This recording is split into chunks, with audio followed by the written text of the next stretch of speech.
Hello, I'm BrigantiaBlackbird of BlackbirdsBrew. Happy Saturday and welcome to Wicca 101. Let's talk about getting into a spiritual routine. Practicing Wicca requires coming to terms with the reality that even spirituality is going to involve the less than exciting work of study, maintenance, and consistency of effort. Some have tried to make spiritual progress more haphazardly, and suffice it to say that that approach has proven to be a dubious road to success. Nature, the gods, life itself has rhythms and cycles. So do we. There is an order of things. Now, granted, there is also chaos, and it is the chaos that breathes life into it, but it is working in concert with that order. They are forming two halves of that whole. That is the ebb and flow. So be assured, this isn't about being overly scheduled or driving yourself crazy, but it is about finding your way into that flow of things and working with it, not against it. The needs and goals of your spiritual practice will evolve as you do. From time to time, you will need to examine whether or not what you're doing is actually serving its proper purpose in your journey. Your beginning could be defined by, massive amounts of studying. You're collecting facts, you're taking notes, you're reading books and learning how to meditate, trying to figure out how to consciously maneuver energy around to suit your purposes, and just trying to get a sense of where you fit in with the spiritual scheme of things. At the next stage, it could be a lot more hands-on. It's about making practical application of what you've learned and getting into the habit of actually having observances for different phases of the moon and significant solar events, and any moment where you feel like it's just time to connect and learning how to connect at will and becoming more spiritually aware.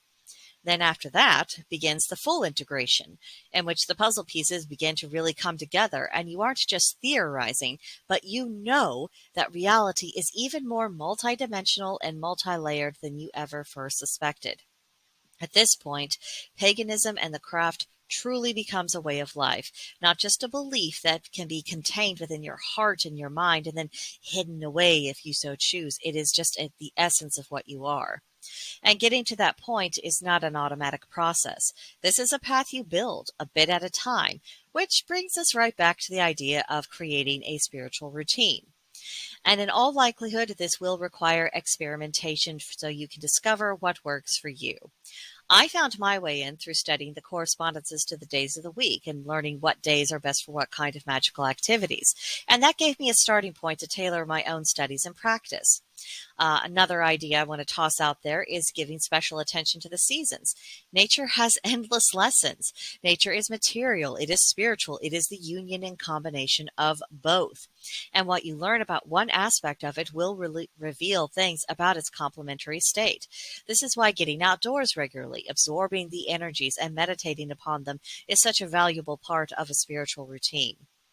And at the core of Wicca is the balance of the complementary energies of the god and the goddess, who I see as the original source of all divine energies, from which all other gods and goddesses descend from whom we descend from as well.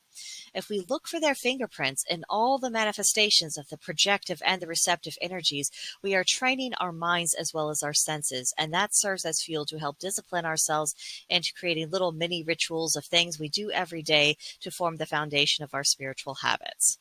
So now for the homework for August 13th through August 19th.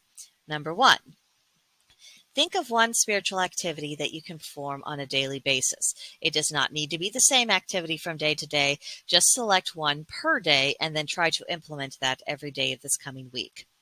2, journal about your success or failure, or possibly both, in this attempt to create spiritual habits. Meditate and look for ways to make adjustments in a way that makes sense for your needs and your time constraints. And 3, create a vision board. And yes, a digital version of a vision board would be perfectly fine. But fill it with representations of what living a Wiccan life means to you. Don't worry about practicalities and whether or not you would be able to achieve this vision at this stage. Just think and have a visual representation of what you want to create. And we'll go from there later on. So that does it for this week. Any comments, questions, or concerns, please share them with me in the comments section below, or come see us on Gilded. Our server there is named Blackbird's Brew. There's a link to join us in the description box. You'd be very welcome. I hope you will come to see us. I would love to talk with you, but that'll do it for now, and I'll see you next time.